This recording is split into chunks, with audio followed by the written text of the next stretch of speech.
আজকে আপনাদের সাথে আলোচনা করব half yearly examination 2025 class 6 subject ইংরেজি প্রশ্ন নিয়ে। যারা ষষ্ঠ শ্রেণীর ছাত্রছাত্রীদের অভিভাবক আছেন এবং যারা টিচার আছেন, যারা কোচিং টিচার আছেন, তাদের জন্য এই প্রশ্নটি খুবই ইম্পর্টেন্ট এবং গুরুত্বপূর্ণ। এবং যারা স্টুডেন্ট আছো তাদের জন্য এই প্রশ্নটি খুবই ইম্পর্টেন্ট এবং গুরুত্বপূর্ণ। কারণ আজকের এই প্রশ্নটির মাধ্যমে অর্ধবার্ষিক পরীক্ষার যে প্রিপারেশনটি এই প্রশ্নটির মাধ্যমে নিতে পারবা। যারা এই প্রশ্নটির পিডিএফ ফাইল অথবা এমএস ওয়ার্ড ফাইল যারা টিচার আছেন, সরাসরি আপনারা এই প্রশ্নটির মাধ্যমে আপনারা কিন্তু পরীক্ষা নিতে পারবেন এবং প্র্যাকটিস করাতে পারবেন এবং অর্ধবার্ষিক পরীক্ষার যে প্রিপারেশনটি এই প্রশ্নটির মাধ্যমে নেওয়াতে পারবেন। এই প্রশ্নটির পিডিএফ ফাইল অথবা এমএস ওয়ার্ড ফাইল নিয়ে আপনারা সরাসরি প্রিন্ট করে কিন্তু এই পরীক্ষাগুলো নিতে পারবেন। যারা স্কুল টিচার আছেন তারা কিন্তু আপনাদের স্কুলের নাম দিয়ে সরাসরি এই প্রশ্নটির মাধ্যমে পরীক্ষা নিতে পারবেন। যারা নিতে চান তাদের এই প্রশ্নটি প্রত্যেকটি প্রশ্ন 30 টাকা খরচের মাধ্যমে আপনারা নিতে পারবেন। যারা নিতে চান তারা অবশ্যই কমেন্টে বলবেন, আমি হোয়াটসঅ্যাপ নাম্বার দিয়ে দেবো, সেখানে যোগাযোগের মাধ্যমে কিন্তু এই প্রশ্নগুলো নিতে পারবেন। আমি একটু প্রশ্নগুলো আপনাদের সাথে শেয়ার করি, তাহলে বুঝতে পারবেন যে আসলে প্রশ্নটি কিরকম ইম্পর্টেন্ট এবং গুরুত্বপূর্ণ। এখানে read the following text and answer the question 1 and 2। এখানে পার্ট এ রিডিং, মানে রিডিং এ 70 মার্কস, টোটাল কিন্তু 100 মার্কের পরীক্ষা হবে। এখানে my first day at the new school was interesting. এখানে একটি পেসেজ দেওয়া আছে, আমি পেসেজগুলো সম্পূর্ণ বলবো না, কারণ বলতে গেলে ভিডিওটি লং হয়ে যাবে। আপনাদেরকে একটু শেয়ার করে তাহলে বুঝতে পারবেন যে আসলে প্রশ্নটি কিরকম ইম্পর্টেন্ট এবং গুরুত্বপূর্ণ। এখানে পেসেজটি প্রথম থেকে শেষ পর্যন্ত যারা স্টুডেন্ট আছে তাদেরকে ভালোভাবে অর্থ সহ পড়াবেন, যাতে তারা বুঝতে পারে 1 এবং 2 নং প্রশ্নের উত্তরগুলো তারা দিতে পারে। যেমন 1 নম্বর আছে, choose the correct answer to each question from the alternative give and write the correcting number of the answer in your answer script.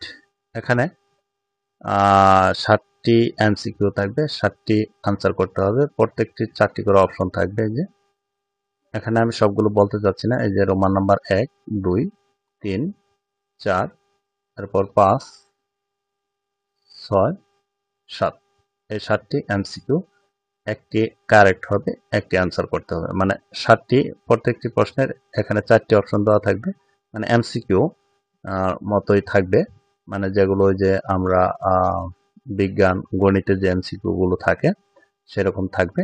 এখানে 7টি 7 নাম্বার। এরপর থাকছে 2 নঙে আনসার দ্য ফলোইং কোশ্চেন। এখানে 5টি কোশ্চেন থাকবে, আনসার করতে হবে, 5 দুগুণে 10 নাম্বার। পেসেসের উপর ভিত্তি করে প্রশ্নগুলো করা হবে। এরপর আরেকটি পেসেস থাকবে, এই যে এখানে 3 এবং 4 নং প্রশ্নের আনসার করতে হবে। পেসেসগুলো দেখলেই বুঝতে পারতেছেন যে আসলে বইয়ের কোন পেসেসটা নেওয়া হয়েছে, আমি এখানে বলতে চাচ্ছি না পেসেসগুলো। এরপর 3 নঙে আছে fill in the is gaps, মানে গ্যাপগুলো ফিল আপ করতে হবে, শূন্যস্থানগুলো 5টি, 5 5 নাম্বার। এরপর এখানে read the passage again and then write the, এখানে এগুলোর বিপরীত শব্দগুলো লিখতে হবে, ঠিক আছে, এখানে 5 নাম্বার। এরপর থাকছে 4 নঙে রিড দ্য টেক্সট আনসার 5, 6, 7, মানে আরেকটি পেসেজ থাকবে, 5, 6, 7 নং প্রশ্নের উত্তর দিতে হবে। পেসেজটি প্রথম থেকে শেষ পর্যন্ত ভালোভাবে প্র্যাকটিস করতে হবে, এরপর আনসারগুলো করতে হবে।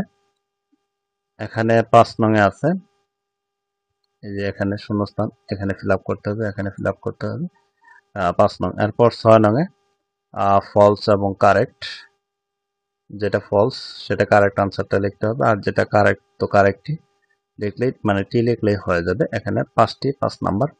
এরপর 7 নঙে থাকছে রিড দ্য টেক্সট, মানে এই পেসেজটির উপর ভিত্তি করে একটি সামারি লিখতে হবে। এরপর 8 নঙে আছে বাম পক্ষ ডান পক্ষ, মানে কলাম এ কলাম বি, এটা মিল করতে হবে। এখানে কিছু সেন্টেন্স থাকবে, এখানে কিছু এলোমেলো সেন্টেন্স থাকবে, এখানে মিল করতে হবে। এরপর 9 নং এ আছে রিঅ্যারেঞ্জ, এখানে 8 নাম্বার। এরপর থাকছে এরপর 10 নং এ আনসার দ্য ফলোইং কোশ্চেন, এখানে 5টি কোশ্চেন আনসার করতে হবে। এরপর এখানে 5-এর অধিক প্রশ্ন কিন্তু দেওয়া রয়েছে। 11 নং রাইটিং, রাইটিং 30 মার্ক। এখানে read the opening of the story, একটি স্টোরি লিখতে হবে। এখানে স্টোরিটি দেখলেই বুঝতে পারতেছেন যে আসলে কোন স্টোরিটি আসছে। এই সেন্টেন্সটুকু দেওয়া থাকবে, এই সেন্টেন্সের উপর ভিত্তি করে কিন্তু ফুল স্টোরিটি লিখতে হবে। এরপরেরটা রয়েছে কি রহিম, এখানে একটি ডায়লগ লিখতে হবে। Write the dialogue. নামগুলো পরিবর্তন থাকতে পারে, একটা ডায়লগ শিখলে কিন্তু যে কোনো ডায়লগ লেখা যাবে। এরপর আছে প্যারাগ্রাফ, এখানে 2টি প্যারাগ্রাফ আছে, খুব ইম্পর্টেন্ট এবং গুরুত্বপূর্ণ। এই প্রশ্নটি যদি প্রথম থেকে শেষ পর্যন্ত কেউ প্র্যাকটিস করে এবং আপনারা প্র্যাকটিস করান, তাহলে আশা করি যে হাফ ইয়ারলি এক্সামিনেশন যে পরীক্ষাটি হবে, মানে অর্ধবার্ষিক পরীক্ষাটি, সেখানে কিন্তু এই প্রশ্নগুলো থেকে কমন থাকবে। একটু বারবার প্র্যাকটিস করাবেন। আর যারা পিডিএফ গুলো অথবা এমএস ওয়ার্ড ফাইলগুলো নিতে চান, তারা অবশ্যই কমেন্টে বলবেন, আমি হোয়াটসঅ্যাপ নাম্বার দিয়ে দেবো, সেখানে যোগাযোগের মাধ্যমে কিন্তু এগুলো নিতে পারবেন।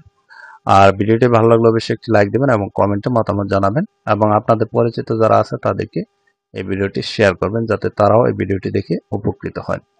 আজকের মতো ভিডিওটি এ পর্যন্তই। ভালো থাকবেন, সুস্থ থাকবেন। আল্লাহ হাফেজ।